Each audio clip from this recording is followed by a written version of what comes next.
మన ప్రభువైన యేసుక్రీస్తు నామంలో మీ అందరికీ నా వందనాలు. ఈ రోజున మనము అబ్రహాము భార్య అయిన సారా గురించి తెలుసుకుందాం. మనలో ఎవరైనా ప్రణాళికకర్త ఉన్నారా? ప్రతి ఉదయం లేచి ఆ రోజు మీరు సాధించాలనుకుంటున్న ప్రతి విషయాన్ని జాబితా చేస్తారా?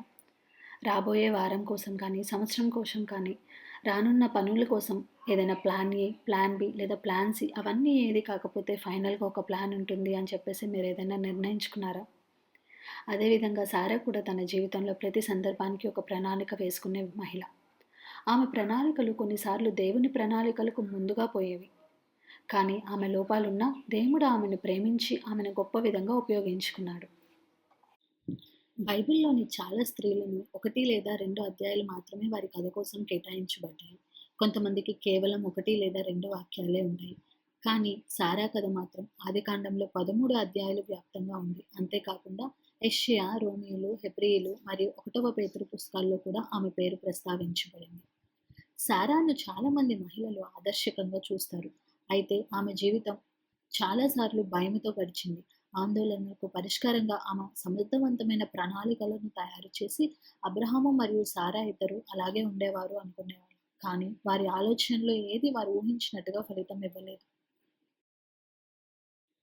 సారా పేరు మొదట్లో సారాయి. ఆమె కాలంలో చాలామంది స్త్రీలు మాదిరిగానే ఆమె కూడా తన స్వదేశంలోనే నివసించి చాలామందిని పిల్లలు కని అక్కడే చనిపోవాలని అనుకుని ఉండొచ్చు. కానీ దేవునికి వేరే ప్రణాళికలు ఉన్నాయి. శారయి తన సహోదరుడైన అబ్రాహామును వివాహం చేసుకుంది. కానీ వారిద్దరికీ పిల్లలు పుట్టలేదు. అప్పుడు ఒకరోజు ఆమె మామ తెరాహు ఊరు దేశాన్ని వదిలి కానాను దేశానికి వెళ్ళాలని నిర్ణయించుకున్నాడు. అతడు తనతో పాటు అబ్రాము, సారాయి మరియు లోతును తీసుకుని వెళ్ళాడు. కానీ కానానుకు వెళ్ళే బదులు వారు హారానులో ఆగి అక్కడే నివసించారు.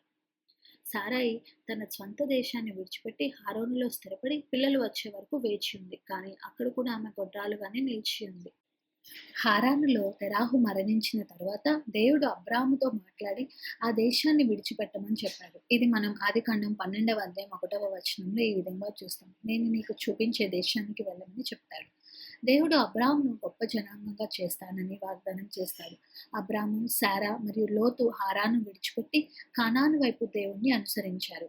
మళ్ళీ సారాయి కుటుంబం సభ్యులను, స్నేహితులను విడిచిపెట్టి అపరిచితమైన దేశంలో కొత్తగా ప్రారంభించాల్సి వచ్చింది తన జీవితాన్ని.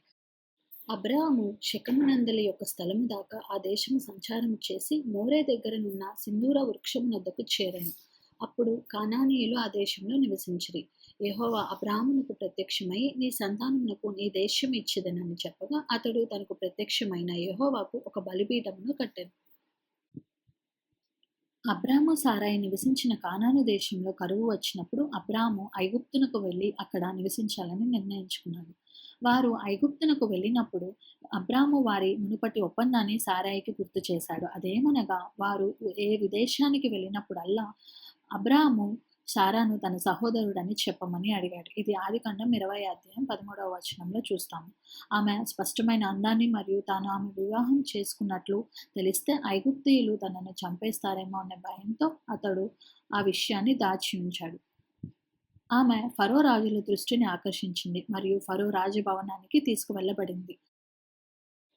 పరిస్థితులు దారుణంగా మారినప్పటికీ, ఫరో ఆమెను అబ్రహాము నుండి వేరు చేసినప్పటికీ, దేవుడు ఆమెను విడిచిపెట్టకుండా, దేవుడు ఫరో మరియు అతని ఇంటిపై ఎంతో గొప్ప తెగుళ్లను తెప్పించి వారిని అక్కడి నుండి పంపివేశాడు. సొదొమ గొమొర్రాల నాశనం తర్వాత అబ్రాహాము మరియు సారాయి మమ్రే నుండి గెరారుకు వెళ్లారు. అక్కడ కొత్త దేశాన్ని చేరుకున్న తర్వాత అక్కడ రాజు అయిన అబీమెలెకుతో సారాయి తన సహోదరి అని చెప్పాడు. మరియు ఐగుప్తు వలె రాజు సారాను తన హారంలోనికి తీసుకుని వెళ్ళాడు. అబ్రాహాము మరియు వాగ్దాన కుమారుడగు సారయి గర్భం దాల్చడం కోసం అతని ప్రణాళికలను దెబ్బతీసేందుకు దేవుడు దేనిని అనుమతించడు. దేవుడు అబీమెలెకు వద్దకు కలలో వచ్చి సారాయితో శయనిస్తే ఏమి జరుగుతుందో హెచ్చరించాడు. అతని దేవునికి నిర్దోషత్వాన్ని చూపించడానికి అబీమెలెకు ఆమెను తాకలేదని తనకు తెలుసు అని దేవుడు ధృవీకరించాడు. సారాయిని ఆమె భర్త వద్దకు తిరిగి ఇవ్వమని రాజును ఆదేశించాడు మరియు అబ్రహాము అతని కోసం ప్రార్థన చేస్తాడు. అబ్రాహాము మరియు శారానిద్దరిని హెచ్చరించిన తర్వాత అబీమెలెకు వారికి పశువులను మరియు సేవకులను బహుమతిగా ఇచ్చి తన రాజ్యంలో వారికి నచ్చిన చోట నివసించమని చెప్తాడు. సారాయి తన జీవితంలో దేవుని హస్తాన్ని పలుమార్లు చూసినప్పటికీ, ఆమె ఆయనను నమ్మగలదని ఆమెకు తెలుసు. అయినప్పటికీ దేవుడు అబ్రహాముకు కుమారుని వాగ్దానం చేసిన తరువాత కాలం గడిచిపోయినప్పటికీ, సారాయి తన భయాలను తనపై వేసుకుంది. బహుశా దేవుడు తమను మర్చిపోయాడేమో అన్న భయంతో ఆమె ఉండవచ్చు. లేదా వారు దేవుని తప్పుగా అర్థం చేసుకున్నారని ఆమె భయపడి ఉండొచ్చు. దేవునిపై విశ్వాసం కోల్పోయి అబ్రహామునకు పిల్లలను అందించాలని తపనతో సారాయి తన సొంత కార్యాచరణ ప్రణాళికను రూపొందించుకుంది. ఆమె ఐగుప్తు దాసి అయిన హాగరును అబ్రహామునకు రెండవ భార్యగా ఇచ్చి తన ద్వారా ఆమెకు పిల్లలను పొందాలని అనుకున్నది. అబ్రాము సారాయి ప్రణాళికకు అంగీకరించాడు. హాగరు గర్భం దాల్చింది. కానీ సారాయి ఊహించిన విధంగా పరిస్థితులు మారలేదు. హాగరు తన గర్భాన్ని దర్శించి తన బంజరు యజమానిని చిన్నచూపు చూసింది. హాగరు దురాగతాన్ని సారాయి భరించలేకపోయింది. కాబట్టి తాను సృష్టించిన పరిస్థితికి ఆమె అబ్రామును నిందించింది. దీనితో కలవరపడకుండా అబ్రాము హాగరు తనకు నచ్చినట్లు చేయాల్సిన బాధ్యత తనదేనని ఆమెకు చెప్పాడు. కాబట్టి సారాయి హాగరుతో కఠినంగా వ్యవహరించింది. దేవుని పట్ల అసహనానికి గురై విషయాలను తమ చేతుల్లోనికి తీసుకున్నప్పుడు సారాయి ఎంత గందరగోళం సృష్టించింది. శారా ఇస్సాకును కన్నప్పుడు ఆమెకు 90 సంవత్సరములు. అయినప్పటికీ ఇస్సాకును, అబ్రహామును సంరక్షించడానికి దేవుడు ఆమెకు మరో 37 సంవత్సరములు ఇచ్చాడు. శారా చనిపోయినప్పుడు అబ్రహాము ఆమె కోసం దుఃఖించి ఏడ్చాడు. వారు కానానులో పరదేశులుగా నివసిస్తున్నందున అతను హేతు కుమారుల వద్దకు వెళ్లి తన భార్యను పాతిపెట్టడానికి ఆస్తిని అడిగాడు. అబ్రహాము ఎఫ్రోను పొలం చివరనున్న ఒక గుహను ఎంచుకొని దానికి విలువను చెల్లించి ఆ గుహను తన సొంతం చేసుకొని అతని భార్యకు సమాధి స్థలంగా అబ్రహాముకు అది అప్పగింపబడింది.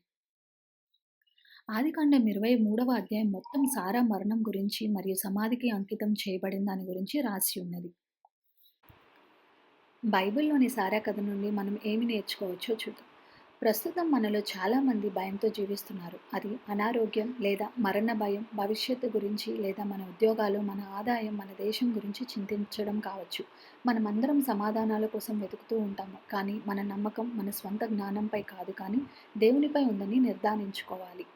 దేవుడు తన పని చేసే వరకు వేచి ఉండడం కంటే, తన భయాన్ని, తన మార్గాలను నిర్దేశించుకోవడానికి అనుమతించిన సారాలా మనం ఉండవలసిన అవసరం లేదు. దేవుడు మన సమయ పట్టికలో చర్య తీసుకున్నప్పుడు మనం ఓపిక పట్టుకొని ఉండాలి. దేవుడు మన నియంత్రణలో ఉన్నాడని మరియు మనం ఆయనపై విశ్వాసం ఉంచితే ఈ ప్రస్తుత పరిస్థితిలో మరియు మన భవిష్యత్తులో ఏమి జరిగినా ఆయన మనల్ని కాపాడతాడని మనం గుర్తు చేసుకోవాలి.